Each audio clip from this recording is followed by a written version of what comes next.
दोस्तों इस कहानी में एक आदमी को सब लोग मिलकर कायर कह के पुकारते थे, जिसके वजह से उसका नाम भी कायरों में शामिल हो चुका था। लेकिन वो बाद में जाकर अपने आप को इतना साहसी बना लेता है कि अपने कायर के नामकरण को हमेशा के लिए जड़ से मिटा देता है। दोस्तों वो आदमी ये सब कैसे करता है, ये सब जानने के लिए आपको पूरी वीडियो बिना स्किप किए देखनी पड़ेगी। तो चलिए शुरू करते हैं। दोस्तों ये कहानी बहुत समय पहले की है। एक गांव में एक आदमी रहता था। उस आदमी की हरकतों की वजह से उसके गांव के लोगों ने उसे कायर का नाम दे दिया था। गांव के सभी लोग उसके नाम से नहीं बल्कि उसे कायर कह के ही बुलाते थे। वो आदमी खुद भी इस नाम की वजह से काफी परेशान रहता था। इसलिए उसने एक दिन तय किया कि वो अपने आप को बदलेगा। दोस्तों उस आदमी ने एक गांव में एक साधु के बारे में सुन रखा था, जो कि बहुत ही नामचीन साधु थे। तभी वो आदमी बिना कुछ सोचे समझे उसी नामचीन साधु के पास चले गया।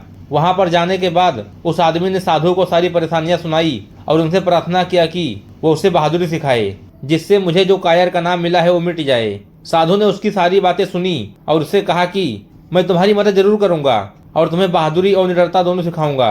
उससे पहले तुम्हें एक काम करना पड़ेगा।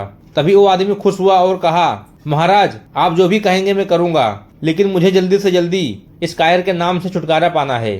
तभी साधु ने कहा, तुम्हें 1 महीने तक किसी दूसरे गांव में जाकर रहना पड़ेगा और उस गांव में आते जाते हर एक व्यक्ति जिसको तुम मिलोगे उन सभी को जोर जोर से कहना पड़ेगा कि तुम कायर हो। दोस्तों साधु की यह शर्त सुनकर उस आदमी के चेहरे पर घबराहट और चिंता साफ साफ दिख रही थी, मगर वो कर भी क्या सकता था।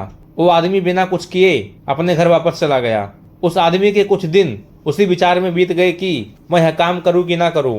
अगर मैं किसी अनजान व्यक्ति को कायर बोलूंगा तो मुझसे मारपीट ना करे। किंतु कई दिन सोचने के बाद उस आदमी ने तय किया कि पूरी जिंदगी कायर बने रहने से अच्छा है 1 महीने तक गुरु जी का कहा मान लिया जाए। दोस्तों ये काम करने में शुरू में तो उसे बहुत परेशानी हुई।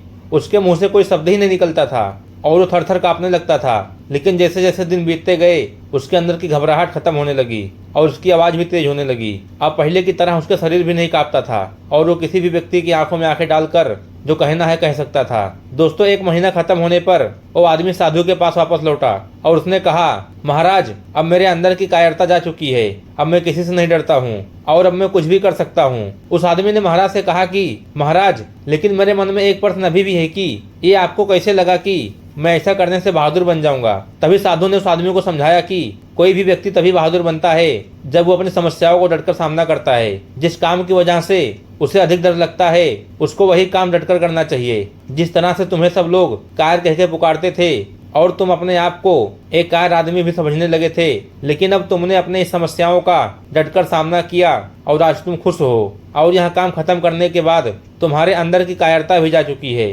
दोस्तों ठीक इसी तरह जिससे हमें सबसे अधिक डर लगता है उस चीज का अगर हम डटकर सामना करते हैं तो हम उस चीज में बहादुर बन सकते हैं। दोस्तों कि आप भी किसी समस्या को लेकर परेशान है तो कमेंट बॉक्स में जरूर बताएं और वीडियो पसंद आई होगी तो वीडियो को लाइक करें, चैनल को सब्सक्राइब करें। मिलते हैं किसी अन्य वीडियो में, तब तक के लिए धन्यवाद।